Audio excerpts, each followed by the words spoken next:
In the early years of our relationship, my wife and I were inseparable. We were high school sweethearts, and for the longest time, it felt like we were always on the same page.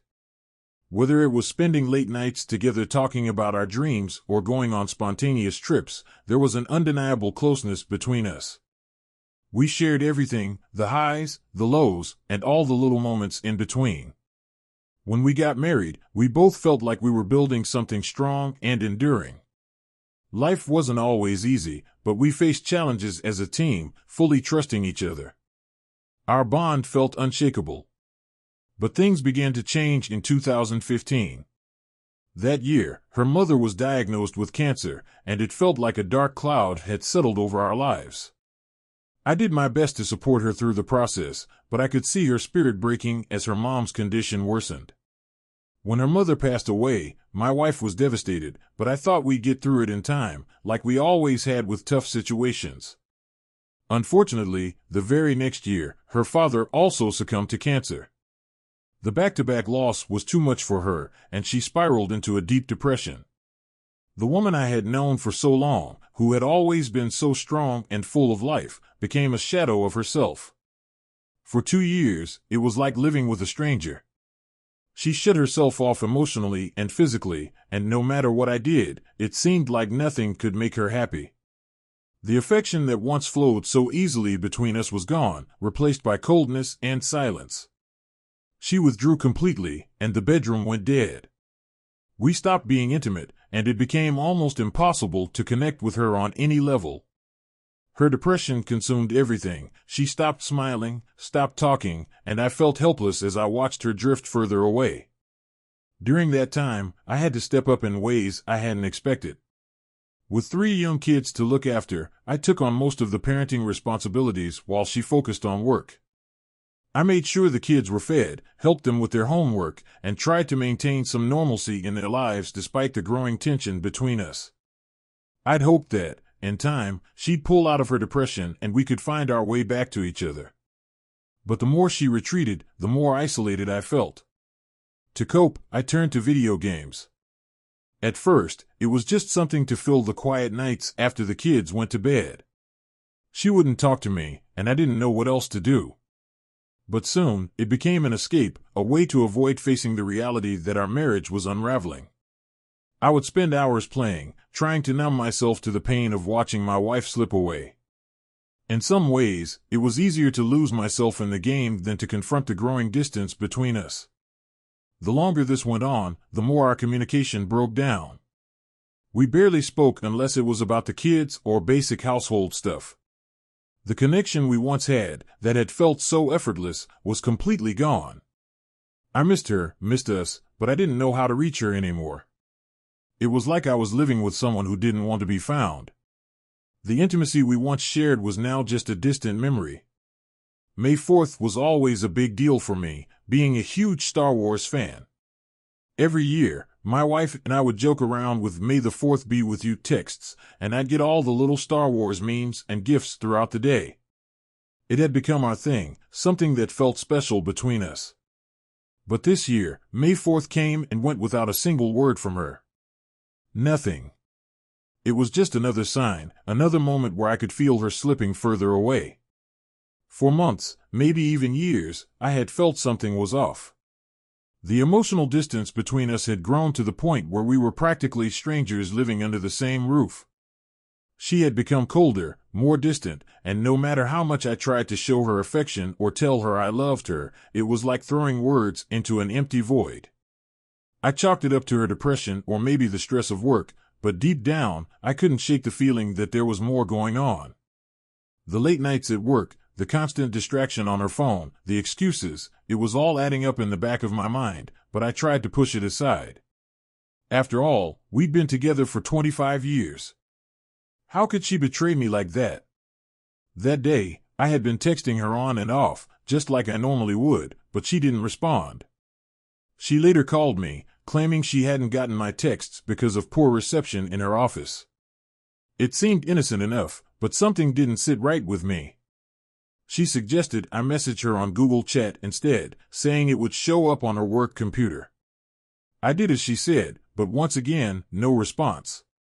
That night, after we put the kids to bed, she went off to take a shower. Something in me just broke. I couldn't take the uncertainty anymore, the constant wondering. So, I did what I never thought I'd do, I checked her phone. I felt guilty about it, but at the same time, I needed answers.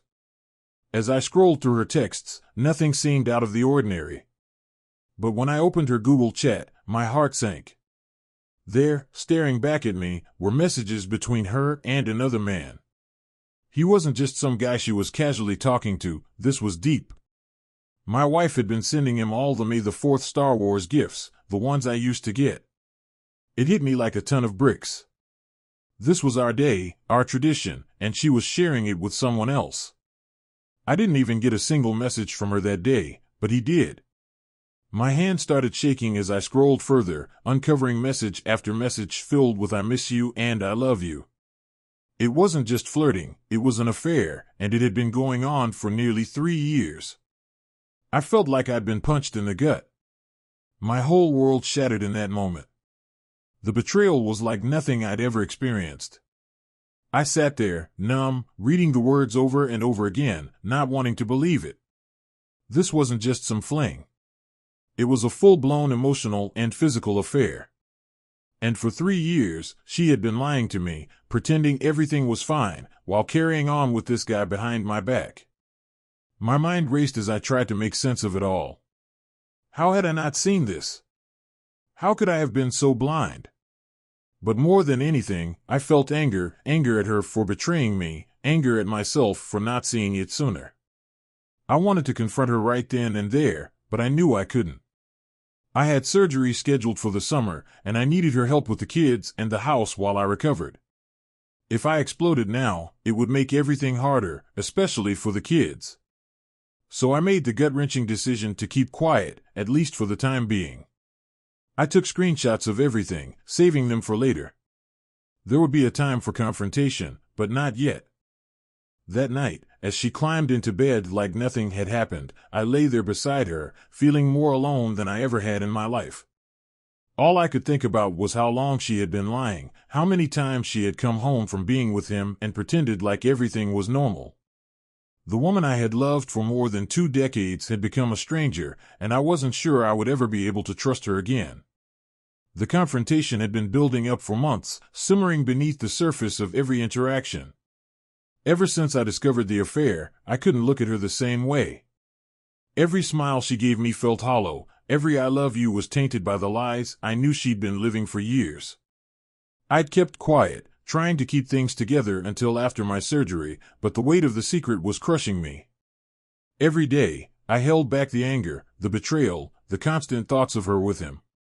But it all came to a head one night, when I just couldn't take it anymore.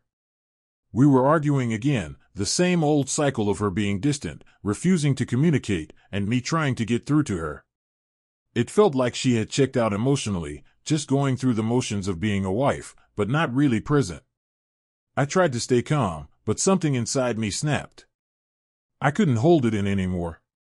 "I know you cheated," I blurted out. The words came out harsher than I intended, but I meant every syllable. At first, she denied it. She acted shocked, hurt even, like I was accusing her of something ridiculous. "You're overreacting," she said, her voice cold. "I don't know where this is coming from." She tried to play it off, as if I had imagined everything. But I wasn't backing down this time. I had seen the messages, read every word of their affair, and I wasn't about to let her lie her way out of it. I stared at her for a moment, the anger boiling inside me, before I finally pulled out my phone. "You think I'm overreacting?" "Take a look at this," I said, scrolling through the screenshots I had saved months ago. Her face changed the second she saw them. Her confident facade crumbled, and the blood drained from her face. She stopped talking. The room went quiet, except for the sound of her scrolling through her own messages, the ones I had already seen. She couldn't deny it anymore. Tears welled up in her eyes, and she started crying, hard. "I'm sorry," she sobbed. "I didn't mean for this to happen." Her voice cracked as she tried to explain herself, but I wasn't interested in hearing excuses. "You didn't mean for it to happen?" You had an affair for 3 years. I shot back, the frustration and anger I'd been holding in for months finally coming to the surface. I felt drained, like the fight had been sucked out of me after all this time. She kept crying, saying she was sorry over and over again, but her tears didn't mean anything to me anymore. The woman standing in front of me was no longer the person I had fallen in love with all those years ago. She wasn't the mother of my children, the partner I thought I could trust.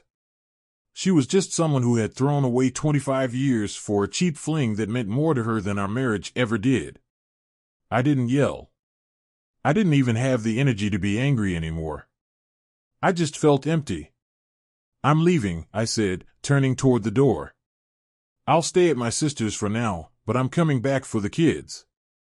And after the new year, I'm filing for divorce. She looked at me, her face streaked with tears, and begged me not to go. Please, we can fix this. We can go to marriage counseling. I'll do whatever it takes. We can work through this. But I had already made up my mind. There was no coming back from this. I had spent years trying to fix things, trying to be a good husband, a good father, and in the end, it wasn't enough for her. The damage was done. I told her to ask her affair partner for help if she needed it. He can drive you to work, he can help you with the kids. I'm done. The realization that I was truly leaving seemed to hit her all at once. She cried harder, pleading with me not to go, but her words meant nothing to me anymore. As I left the house and drove to my sister's, I couldn't help but feel like I had wasted so many years of my life on a marriage that was never as strong as I thought it was. 25 years, and for what? A handful of good memories overshadowed by lies and betrayal. I felt robbed of the trust, the love, and the time I had invested in her. But I wasn't going to let her take anything more from me. I made up my mind to seek full custody of the kids. They deserved better than a mother who could lie so easily, who could betray their father without a second thought. I was going to protect them, no matter what. She could cry all she wanted. She could beg for counseling, for another chance. But I had nothing left to give. I wasn't going to be her backup plan anymore. This was the end, and I was ready to move on, with or without her.